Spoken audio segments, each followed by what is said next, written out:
বিশেষত কিছু বলবেন, মানে কেন ডাকা হয়েছিল? নির্যাতিতা দোষীদের শাস্তির দাবিতে গোটা রাজ্যের সাধারণ মানুষ লড়ছে। সিবিআই ইনভেস্টিগেশন করছে। নির্যাতিতার দোষীরা যাতে দ্রুততার সাথে তারা শাস্তি পায় তার জন্য সাহায্য করার, সেই সাহায্য করতে এসেছিলাম। ওনারা সাহায্যের জন্য ডেকেছিলেন। 9 তারিখের ঘটনার জন্যই কি আপনাকে ডাকা হয়েছিল? মূলত নির্যাতিতার দোষীদের শাস্তি দেবার জন্য, যাতে ইনভেস্টিগেশনে ওনাদের সাহায্য হয়, তার জন্যই আমাকে প্রায় 2 ঘন্টা ছিলেন। আপনার কি মনে হলো?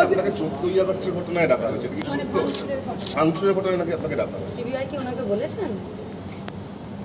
দিদি আপনি তো সিবিআই, আমাদের একটাই কথা, গোটা পশ্চিমবঙ্গে এই ধরনের অন্যায় এবং অপরাধ, যেটা খুবই নৃশংস এবং নারকীয়, এবং তাকে চাপা দেওয়ার প্রচন্ড রকম চেষ্টা, তার সাথে আন্দোলনকারীদের দমন পীড়ন, আন্দোলনকারীদেরকে দমন পীড়ন করা, অপরাধীদেরকে আড়াল করার চেষ্টা করা, এই কোনোটাই সফল হবে না।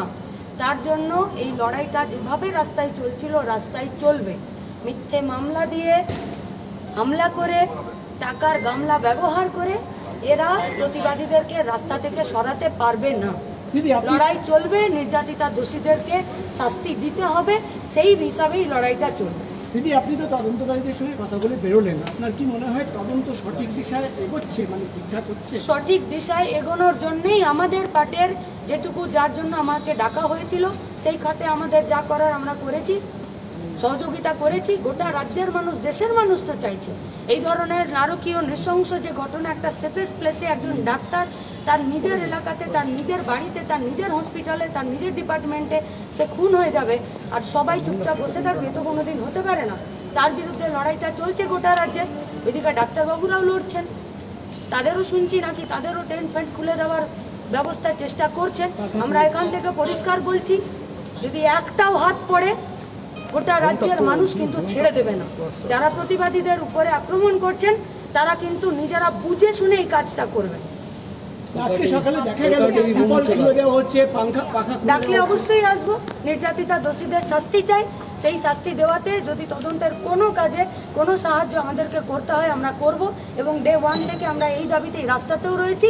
সাধারণ মানুষের কাছেও আমাদের এই একই আপিল যে নির্যাতিতা দোষীদের শাস্তির দাবিতে রাস্তায় থাকুন, কারণ এটা কোথাও না কোথাও শেষ হতে হবে। কোনো ডকুমেন্ট চাওয়া হয়েছিল আপনাদের?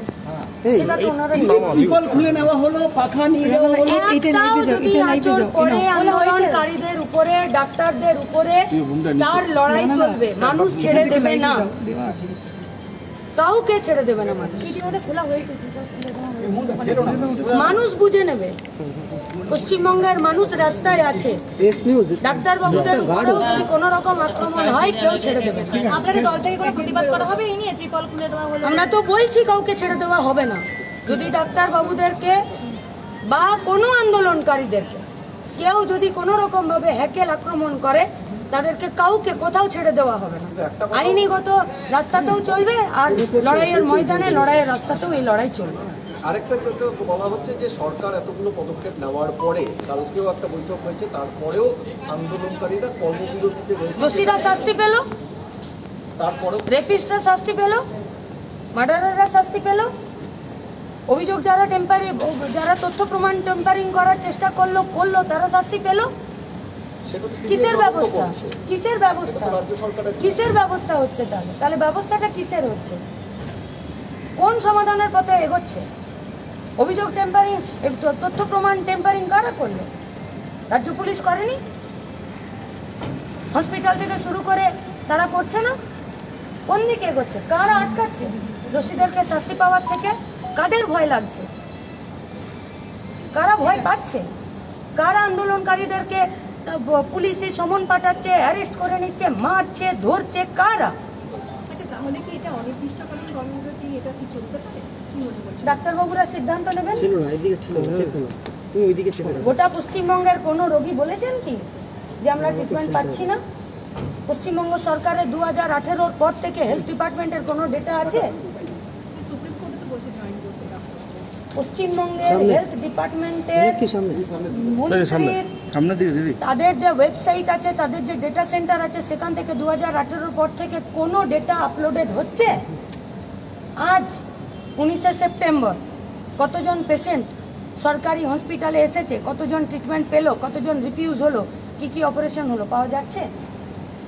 কে দিচ্ছে তথ্য? কিন্তু সুপ্রিম কোর্টে গিয়ে তো রাজ্য সরকারই বলছে যে কয়েক লক্ষ মানুষ ট্রিটমেন্ট পায়নি, কোথায় 29 জন কি মারা ডেটা? গেছে। কি ডেটা?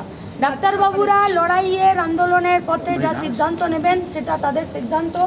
রাজ্যের মানুষেরা নির্যাতিতা দোষীদের শাস্তি চাইছে, আর নির্যাতিতা দোষীদের শাস্তি চেয়ে যারা রাস্তায় আছেন, লড়াই আন্দোলন করছেন, তাদের উপরে যদি কোনো রকমের আক্রমণ, তাদের উপরে যদি কোনো রকম পুলিশি হয়রানি, জুলুমবাজি বা কোনো রাজনৈতিক দলের পক্ষ থেকে বা শাসক দলের পক্ষ থেকে যদি এই ধরনের কোনো হুমকি, একজন ডাক্তারবাবুকে, মহিলা ডাক্তারকে তার সেফের জন্য তার হসপিটালে, তার ডিপার্টমেন্টেই তাকে রেপ করে মার্ডার করা হয়েছে। গোটা রাজ্যের মানুষ, ডাক্তারবাবু সমেত সাধারণ মানুষ আজকে পথে নেমেছে। কিন্তু একদল আছে যারা এই দুষ্কৃতীদেরকে, এই দুর্নীতিগ্রস্তদেরকে, এই রেপিস্টদেরকে, মার্ডারারদেরকে তাদেরকে আড়াল করার চেষ্টা করছেন। এর বিরুদ্ধে লড়াই চলছে। একদিকে আন্দোলনকারীদেরকে, প্রতিবাদীদেরকে তারা হেনস্থা করছে, হয়রান করছে, জেলে ভরছে, সমন দিচ্ছে।